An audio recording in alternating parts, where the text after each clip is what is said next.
अभिषेक आणि नवनाथ हे दोघे तरुण. दोघे परस्परांच्या संपर्कात आले. दोघांची एकमेकांशी ओळख झाली.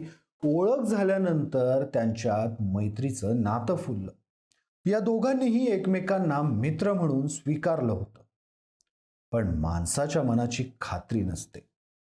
कुणाच्या मनात काय चाललंय हे साक्षात ब्रह्मदेवही ओळखू शकत नाही.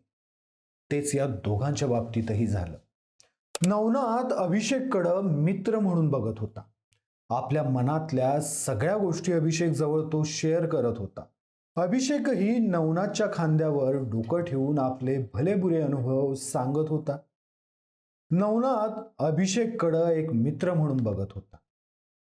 पण अभिषेकच्या मनात दुसरंच चालू होतं. अभिषेकच्या मनात या मैत्रीच्या नात्याला दुसरे अंकुर फुटत होते. अभिषेकच्या मनात नवनाथ बद्दल एक सुप्त अभिलाषा जागी झाली. त्याला नवनाथ हवा होता, तेही पूर्णपणे. पण अशातच काही गोष्टी अशा घडल्या की नवनाथनं आत्महत्या केली. या प्रकरणानं हिंगोली जिल्ह्यासह महाराष्ट्रभर मोठी खळबळ उडाली आहे. नक्की काय झालंय तुम्हाला सांगतो पुढच्या काही मिनिटांमध्ये. नमस्कार, मी शशी आणि तुम्ही पाहताय कट टू कट. प्रेम हे आंधळ असतं. ते कधी कोणावर होईल सांगता येत नाही. खरं आपल्याकडं म्हटलंही जातं, जगाला प्रेम अर्पावे. पण कधी कधी या प्रेमाचा इतका अतिरेक होतो की समोरच्याचा जीव घुसमटतो आणि प्रेम नको वाटायला लागतं. असंच काहीसं घडलं हिंगोलीमध्ये देखील. नवनाथ लखाडे हिंगोलीच्या कळमनुरीमधील वडगाव इथं राहणारा हा तरुण. या तरुणाची नांदेडच्या पोलीस खात्यात कामाला असणाऱ्या अभिषेक सातपुते सोबत ओळख झाली. अभिषेक हा नांदेड जिल्हा पोलिसात लिपिक म्हणून कामाला होता. दोघेही समवयीन होते. दोघांचे विचारही जुळत होते. या दोघांमध्ये आपसूक मैत्रीचं नातं फुललं. दोघेही आपापल्या कामांमधून वेळ काढत एकत्र भेटत होते. एकमेकांशी बोलत होते. एकमेकांची सुखदुःख एकमेकांच्या खांद्यावर डोकं ठेवून सांगत होते. पण एकमेकांच्या खांद्यावर डोकं ठेवून गप्पा मारत असतानाच अभिषेकच्या मनात मात्र नवनाथच्या बाबत प्रेम जागं झालं. शेवटी प्रेम प्रेम असतं. तुमचं आमचं सेम असतं. त्यात वावगं ते काय? अभिषेकनं हा विचार केला. अभिषेकनं सुरुवातीला आपल्या मनातल्या भावना आपल्या मनातच ठेवल्या. सामाजिक टॅबू बघता त्यानं आपल्या इच्छांना दाबून टाकलं. पण हळूहळू नवनाथ सोबतची मैत्री जशी प्रगल्भ झाली तसा अभिषेकचा नवनाथवरील विश्वास आणखीन दृढ झाला. नवनाथचा स्वभाव हा अभिषेकला मनापासून आवडत होता. नवनाथचं सोबत असणं अभिषेकला सुखावणारं होतं. नवनाथचा सहवास अभिषेकसाठी आत्मविश्वास वाढवणारा ठरला. हळूहळू अभिषेक नवनाथच्या प्रेमात वेडा झाला. त्यानं नवनाथला या अनुषंगानं हिंट द्यायला सुरुवातही केली.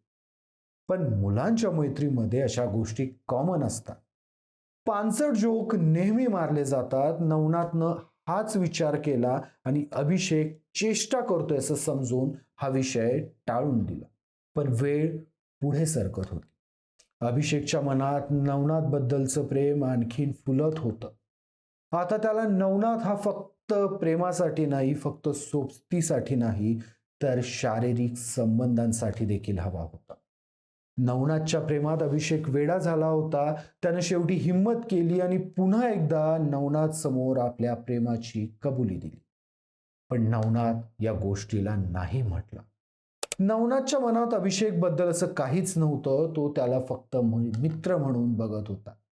पण म्हणतात ना, प्रेम माणसाला आंधळं, लंगडं, लुळं सगळं काही बनवतं. प्रेमात माणूस स्वतःची बुद्धी हरवून बसतो. कधी कधी हे प्रेम इतकं पॉझिटिव्ह होतं की समोरच्याला ते हवंय की नकोय हे बघण्याची तसदी देखील प्रेम करणारा घेत नाही. तसंच काहीसं अभिषेक सोबत देखील झालं. अभिषेक पोलीस खात्यात कामाला होता. अभिषेक जवळ पैसा होता, पॉवर होती. त्याला जर असं काही करायचंच होतं, त्याला जर कुणाशी तरी समलिंगी संबंध प्रस्थापित करून सुखच मिळवायचं होतं, तर त्याला ते सुख विकत घेणं सहज शक्य होतं. पण नवनाथनं अभिषेकच्या मनात घर केलं होतं.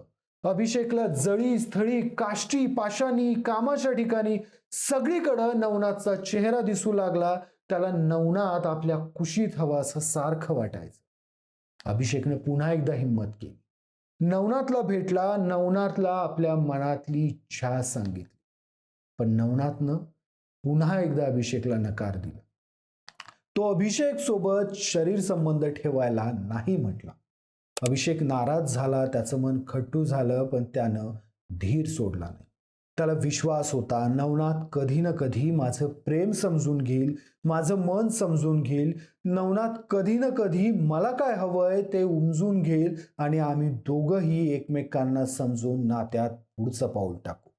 दिवसामागून दिवस जात होते, पण नवनाथचा चेहरा अभिषेकच्या डोळ्यांसमोरून हलायला तयार नव्हता. अभिषेकला आता नवनाथ कुठल्याही परिस्थितीत हवा होता. त्यानं तसा आपण स्वतःशी केला. खरं प्रेमात माणूस अपमान नावाच्या गोष्टीला जागा देत नाही.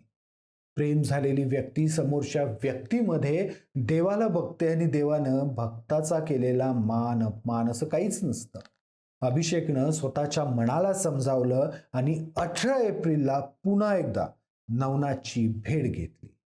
नवनाथ आणि अभिषेक हे दोघेही जण एकत्र वडगावहून आखाडा बाळापूरला गेले. बाळापूरहून हे दोघंही संध्याकाळी पुन्हा वडगावला आले. या दिवसभरात अभिषेकनं नवनाथला पुन्हा एकदा प्रेमासाठी गळ घातली आणि शरीर संबंधांसाठी नवनाथला तयार करायचा प्रयत्न केला. पण नवनाथचं मन या समलिंगी संबंधांना तयार नव्हतं. अभिषेकच्या मागणीला नवनाथ वैतागून गेला होता, कारण कित्येकदा नाकारून देखील अभिषेक पुन्हा पुन्हा नवनाथ सोबत समलिंगी संबंधांची ऑफर किंवा प्रस्ताव ठेवतच होता.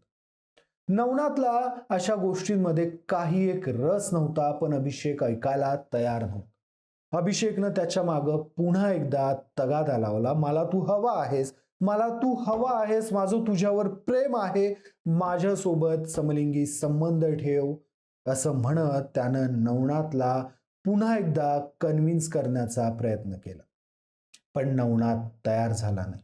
नवनाथ हतबल झाला. या परिस्थितीत कुणाला सांगू, काय सांगू, कसं सांगू, या परिस्थितीतून बाहेर कसं पडू हे नवनाथला समजत नव्हतं. बरं, ही गोष्ट ही अशी होती, कुणाला सांगायचं म्हटलं तरी नवनाथला लाज वाटत होती. शेवटी नवनाथनं ठरवलं, अभिषेकला नाही म्हणूनही जर समजत नसेल तर या परिस्थितीतून बाहेर पडण्याचा एकच मार्ग आहे, तो म्हणजे स्वतःला संपवणं. नवनाथनं वडगाव शिवारातल्याच एका झाडाला गळफास घेऊन स्वतःचं आयुष्य संपवलं आणि प्रेमाच्या एका अध्यायाचा शेवट झाला. अभिषेकचं प्रेम इतकं ओव्हरफ्लो झालं की त्यात नवनाथ गुदमरून गेला आणि त्यानं मृत्यूला कवटाळलं. बघता बघता ही घटना परिसरात पसरली. स्थानिक लोक जमा झाले. नवनाथचं शव झाडावरून खाली घेतलं गेलं आणि लोकांच्यात कुजबूज चालू झाली. अभिषेक आणि नवनाथ यांच्यात जे काही चाललं होतं त्याची कुणकुण लोकांना काय लागलेली, त्यामुळे नवनाथच्या मृत्यूसाठी कुठे ना कुठे अभिषेक कारणीभूत आहेत यावर गावाचं एकमत होतं.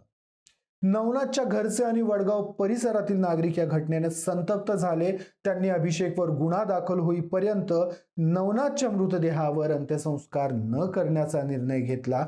कदाचित अभिषेक पोलीस खात्यात कामाला असल्यामुळे त्याच्यावर कार्यवाही होणार नाही आणि आपल्या पोराला न्याय मिळणार नाही असं नवनाथच्या कुटुंबियांना वाटलं.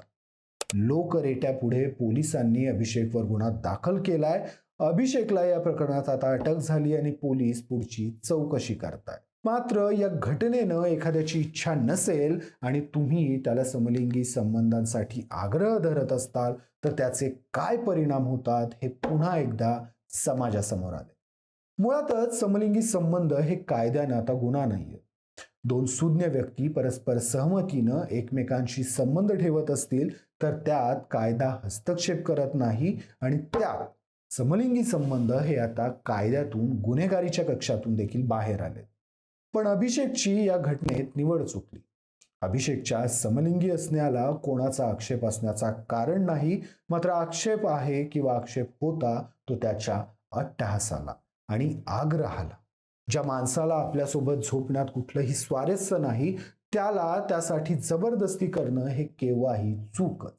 जर नवनाथनं एकदा नाही म्हणून सांगितलेलं अभिषेकनं समजावून घेतलं असतं, पुन्हा पुन्हा शरीर संबंधांसाठी हट्ट धरला नसता तर कदाचित आज नवनाथ जिवंत असता. तुम्हाला या घटनेबाबत काय वाटते? नवनाथनं अभिषेकचा हट्ट लक्षात आल्यावर जर अभिषेक सोबतची मैत्री तोडली असती तर आज नवनाथ जिवंत असता का?